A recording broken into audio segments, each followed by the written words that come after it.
ജന്മം നൽകിയതിന്റെ ശിക്ഷ നടപ്പാക്കി. അമ്മയെ വെട്ടിക്കൊന്ന ശേഷം മകന്റെ പ്രതികരണം. കോഴിക്കോട് പുതുപ്പാടിയിൽ മകൻ ക്യാൻസർ ബാധിതനായിരുന്ന അമ്മയെ വെട്ടിക്കൊന്ന കേസിൽ പ്രതിയുടെ ഞെട്ടിക്കുന്ന പ്രതികരണം പുറത്ത്. ജന്മം നൽകിയതിനുള്ള ശിക്ഷയാണ് നടപ്പാക്കിയതെന്നായിരുന്നു പ്രതി ആഷിഖിന്റെ പ്രതികരണം. നാട്ടുകാർ പിടികൂടി പോലീസിൽ ഏൽപ്പിക്കുമ്പോഴായിരുന്നു ആഷിഖിന്റെ ഈ പ്രതികരണം. പ്രതി ലഹരിക്ക് അടിമയായതിനാൽ വിശദമൊഴി രേഖപ്പെടുത്തിയിട്ടില്ല. താമരശ്ശേരി പോലീസിന്റെ കസ്റ്റഡിയിലാണ് ഇയാളെ ഉച്ചയോടെ മജിസ്ട്രേറ്റിന് മുന്നിൽ ഹാജരാക്കും. താമരശ്ശേരി 1ാം ക്ലാസ് ജുഡീഷ്യൽ മജിസ്ട്രേറ്റ് വസതിയിലായിരിക്കും ഹാജരാക്കുക. ഇതിനു മുമ്പായി താമരശ്ശേരി താലൂക്ക് ആശുപത്രിയിൽ എത്തിച്ച് വൈദ്യപരിശോധന നടത്തും. മസ്തിഷ്കാർബുദം ബാധിച്ച് ചികിത്സയിലുള്ള അമ്മ സുബൈദയായിരുന്നു കഴിഞ്ഞ ദിവസം ആഷിഖ് വെട്ടിക്കൊലപ്പെടുത്തിയത്. സുബൈദ സഹോദരി ഷക്കീലയുടെ വീട്ടിലായിരുന്നു താമസിച്ചുകൊണ്ടിരുന്നത്.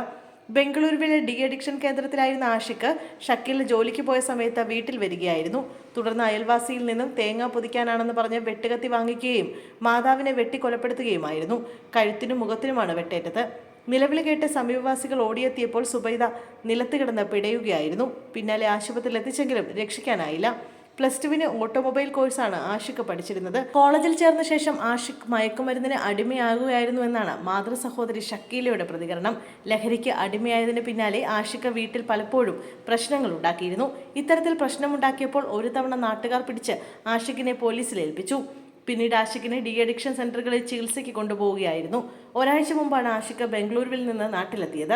4 ദിവസം കൂട്ടുകാരോടൊപ്പം ചിലവഴിച്ച ശേഷം ഇന്നലെ ആഷിഖ് വീട്ടിലെത്തിയിരുന്നു. ഇതിനുശേഷം പ്രശ്നങ്ങളൊന്നും ഉണ്ടായിരുന്നില്ലെന്ന് സക്കീന പറഞ്ഞു. ഉമ്മയും മകനും വാക്കുതർക്കമുണ്ടായതായോ എന്ന കാര്യത്തിൽ വ്യക്തതയില്ല.